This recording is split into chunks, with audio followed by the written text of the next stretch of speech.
No math. 제발 수학은 빼고 얘기해줘. 과학자들의 말을 사람들이 이해를 잘 못해요. 과학 커뮤니케이터의 역할이 굉장히 중요하다고 생각하는 게 과학과 기술과 트렌드에 대해서 누가 들어도 알아들을 수 있게 쉽게 설명할 수가 있어야 돼요. 제가 가지고 있는 미션은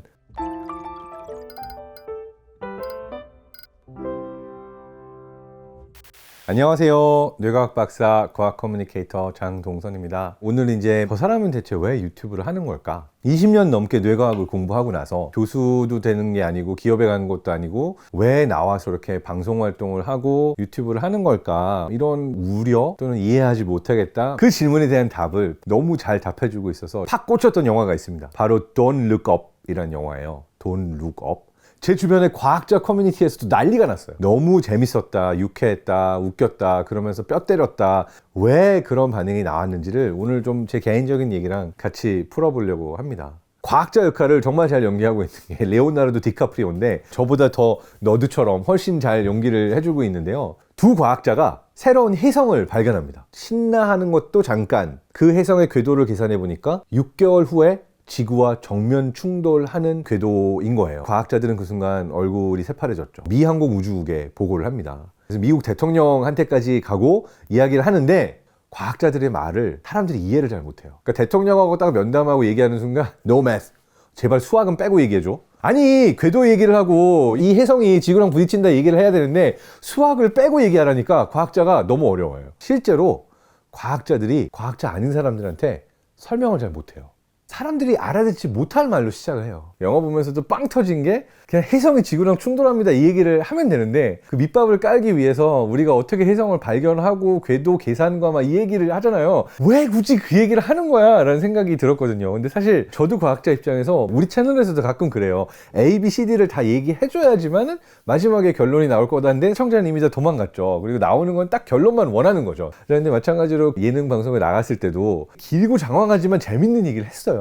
내가 한 얘기는 하나도 안 나오고 제가 한 얘기를 다시 요약 버전으로 다른 패널분들이 해줬던 분량만 나가더라고요. 아 이거구나. 근데 뭔가 그 데자뷰가 Don't Look Up 보면서 약간 나왔죠. 아 왜 혜성이 지구랑 충돌한다고 그 얘기를 하면 되는데 왜 저렇게 풀까? 근데 그게 과학자의 방식이에요. 근데 정말 중요한 얘기면 사람들이 바로 알아들을 수 있게 신뢰감을 주면서도 쉽게 설명할 수가 있어야 돼요. 그냥 내가 나의 언어로 설명하고 너희들이 다 알아들어야지 라는 태도 자체가 어떻게 보면 조금 오만할 수도 있는 거고, 그리고 실제로 잘 안 통하거든요. 그래서 저는 독일에 있을 때도 과학자들 대상으로 미디어 트레이닝 수업을 진행했던 적도 있고요. 지금의 경우에도 과학 커뮤니케이터의 역할이 굉장히 중요하다고 생각하는 게 누가 들어도 알아들을 수 있게 쉽게 설명할 수 있는 그러한 방법을 조금 과학자들도 기본적으로 공부하고 말을 할 때는 좀 더 쉽게 할 필요가 있다. 왜냐하면 세상을 근본적으로 바꿀 수 있는 힘을 지닌 거는 과학과 기술이거든요. 대표적인 얘기가 이제 마이라고 하는 베트남계 독일인 친구인데 코로나19 한가운데서 사람들이 가장 많이 찾아봤던 유튜브 채널을 운영하고 백신이나 바이러스에 대해서 궁금할 때 사람들이 이 친구들의 말을 신뢰하면서 큰 역할을 했어요. 유럽이나 미국에서는 과학에 대해서 대중에게 알리는 것이 굉장히 중요한 일이다라는 부분에 대한 의식이 좀 더 있는데, 사실 우리나라는 TV 토크쇼도 그렇고 뭐 어디 나오는 거 보면은 과학자가 이런 방송하고 친해서 나오는 거에 대해서 조금 삐딱한 시각으로 보는 일도 많은 것 같습니다. 그렇지만 저는 이게 굉장히 중요하다고 생각해서 제가 가지고 있는 미션은 Make people curious. 사람들이 조금 더 궁금해했으면 좋겠다. 과학과 기술과 트렌드에 대해서 알리는 일들을 하려고 하고 있습니다.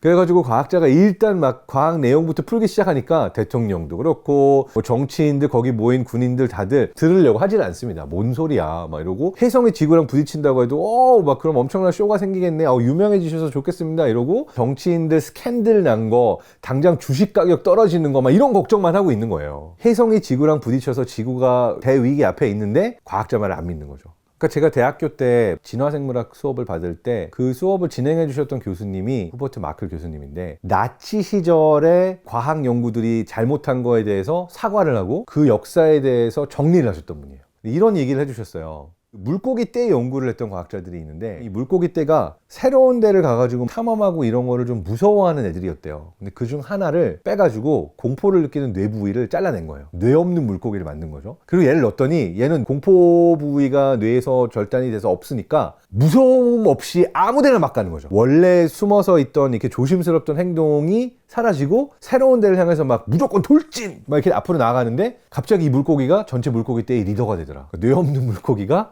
리더가 되더라. 어떠한 공포감이나 불안, 두려움 없이 그냥 막 행동하는 애가 있으면은 그룹 전체에서 리더의 역할을 하게 되는구나. 흥미로운 연구였는데 잘렸어요. 히틀러가 싫어했대요. 야, 우리 나치 독일이, 야, 그럼 우리 리더, 우리 히틀러는 뇌가 없다는 얘기야? 어디서 이딴 연구를 하고 막 이러면서 이제 그 연구를 못하게 하고 잘렸다라는 얘기를 수업에서 하셨는데, 이건 좀 극단적인 예일지는 모르지만 그걸 보면서 느꼈던 게 과학도 정치의 영역으로 더 많이 들어와야 되는 거 아닌가? 라는 질문으로 받을 수도 있을 것 같아요. 그리고 이 부분에 대해서 과학자들의 의견이 많이 갈려요. 예를 들어서 그렇지, 과학이 한 사회 전체의 안녕을 좌우할 수 있는데 당연히 정치에 관여를 해야지 라고 그런 어떤 정치적인 색깔을 명확하게 드러내는 과학자들이 있고 과학자 단체도 있거든요. 근데 또 다른 한편으로 과학자가 왜 정치판에 뛰어드냐 라고 하는 부분에 대해서 굉장히 안 좋게 볼 사람들도 많고, 그래서 두 가지 포지션이 다 있는 상태에서 이게 참 답하기 어려운 질문인 것 같아요. 저는 개인적으로 과학자들이 정치에 관여하는 것이 중요하다라고 생각하면서도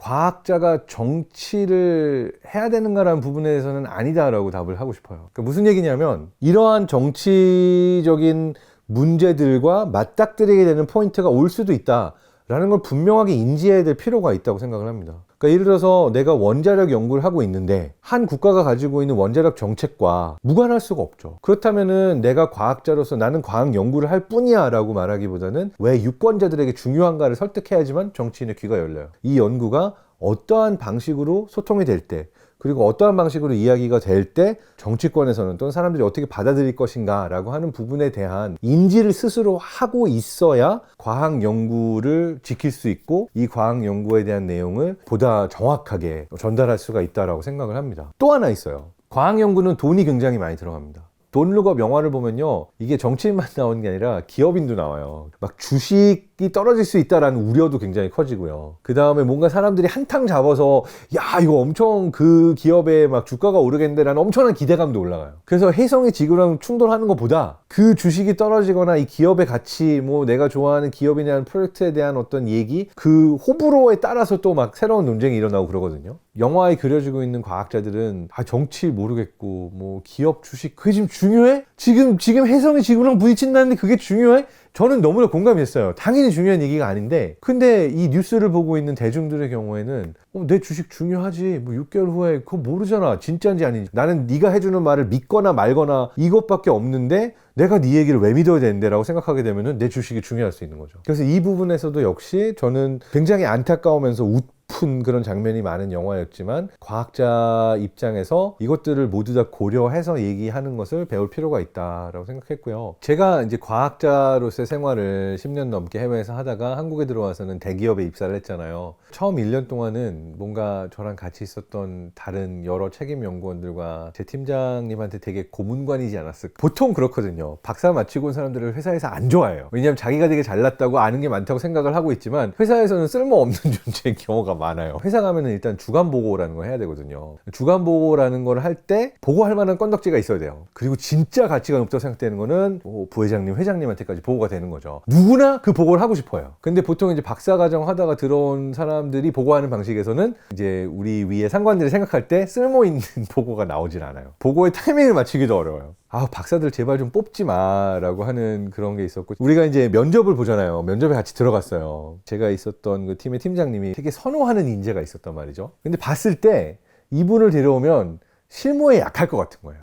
제 상관이 자꾸 그 사람을 뽑고 싶어 하는 거예요. 제가 한마디로 해결을 했어요. 팀장님, 저 하나로 족하지 않으세요? 그때 갑자기 개인적으로는 힘들었지만 대기업에서 몇 년 동안 일할 수 있었던 것을 굉장히 감사해요. 왜냐면 그게 어떻게 보면 현실에 더 가깝거든요. 사회에서 나중에 일을 하면서도 기업에서 일하는 방식 자체를 경험하고 알고 있었다는 것이 바로 박사과정을 마치고 학계에서 어떤 다른 일로 들어온 것보다 훨씬 도움이 됐다. 힘든 시간이었지만 도움이 됐다라고 느끼고 있고요. 영화를 보면서 어떤 생각을 했냐. 이런 서로의 입장들을 서로가 좀 더 잘 이해할 수 있다면 그러면 파국의 결과가 아닌 좋은 결과를 만들어낼 수 있지 않았을까. 이러한 것을 제가 너무나 많이 봐왔기 때문에 정말 중요한 과학과 기술에 대해서는 더 많은 사람들이 알아야 되고 조금 궁금해했으면 좋겠다. 이런 게 저한테 큰 목표처럼 다가와서 제가 독일에서는 무대에 올라가서 사이언스 슬램이라는 걸 하면서 재밌고 유쾌하게 과학을 설명하는 대회에 나갔었고, 책을 썼고, 방송에 나가고, 관종짓을 하고 있는 거죠. 그러한 역할을 저처럼 이야기하기 좋아하는 사람이